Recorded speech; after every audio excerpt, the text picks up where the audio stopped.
এ বদনাথ, আমরা যে মানে গ্যাস সারি পা দিয়ে আর কি, এ পাদলে একটা রচনা কদি পারিস কিনা? পাকস্থলীতে লুকিয়ে থাকা বায়ু বা বাতাস বিশেষ প্রক্রিয়ায় বায়ুপথে নির্গত হওয়াকে পাদ বলে।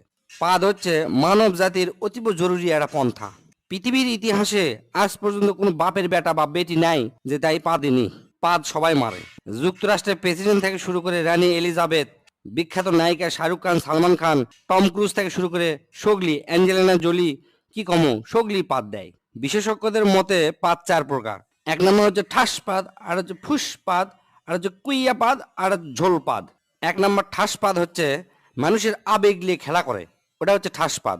এল্লাপাদ সাধারণত হরেক রকমের মন মাতানো সুরের সাথে নিজেদের আগমন ঘটায়।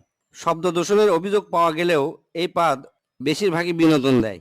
জোরে জোরে পাদের শব্দ শুনে মানুষজন হাসাহাসি করে, ই অক দোষ দেয়, উই অক দোষ দেয়, সেজন্য চরম একটা মজা হয়। দুই নম্বর হচ্ছে ফুসপাদ। এ পাদ নিজেকে মুক্ত করার জন্য পায়ু পতত আসে আকুপাকু করে, তারপর শব্দ ছাড়া ফুস করে বের হয়, একই হচ্ছে ফুসপাদ বলে। এল্লা পাদের কোনো সাধারণত অস্তিত্ব নাই, গন্ধ সঙ্গে এল্লা হচ্ছে অস্তিত্ব খুঁজে বের করা লাগে। এল্লা পাদও পরিবেশ দূষণ করে থাকে।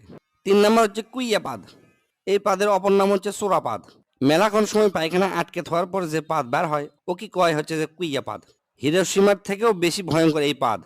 মানুষের ভিড়ের মধ্যে যদি এই পাদ বের হয় আর যদি বুঝবার পারে কে মারছে, তাহলে মনে করেন যে ওই লোকের সেই খবর হয়ে যাবে। আর এই পাদ যদি কড়াইত ভাজা হয় তাহলে মোটামুটি কেজি খানিক গু বাড়াবে।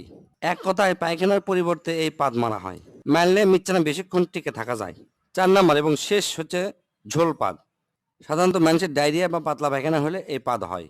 চলাফেরা করার সময় এই পাদ দেওয়া মিচ্ছানা ঝুঁকিপূর্ণ। মিচ্ছানা নয়, ভালোই ঝুঁকিপূর্ণ।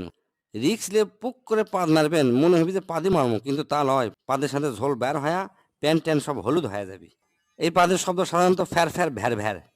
এক কথায় মানব জীবনে পাদের গুরুত্ব অপরিসীম।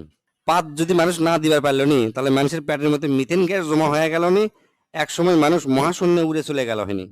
এই পাদের আর একটা সমস্যা আছে, সেটা হচ্ছে কি, পাদ মারলেও বোঝা যায় না যে এর সাথে ঝোল বাড়ালো কিনা। মানুষকে আবার জিজ্ঞেস করা লাগে, আচ্ছা ভাই পাদের কি ঝোল হয়? তাই যদি কয় হ ঝোল হয়, তখন তাই মনে করবি আমি মনে হয় হাগিয়ে ফেলে দিছি। আবার মনে করেন যে হাঁটতে হাঁটতে চিন্তা করছেন যে পিছন দিকে ঠান্ডা লাগিচ্ছে বা প্যান্টটা ভিজে গেছে, তখন মনে করবেন যে এই পাদের থেকে ঝোল বাড়াছে। এই চার প্রকার পাদের মধ্যে প্রথম দুটো একটু আরামদায়ক, মানে দেওয়ার পরে শান্তি পাওয়া যায়, কিন্তু পরের দুটো হচ্ছে যে খুবই সাংঘাতিক।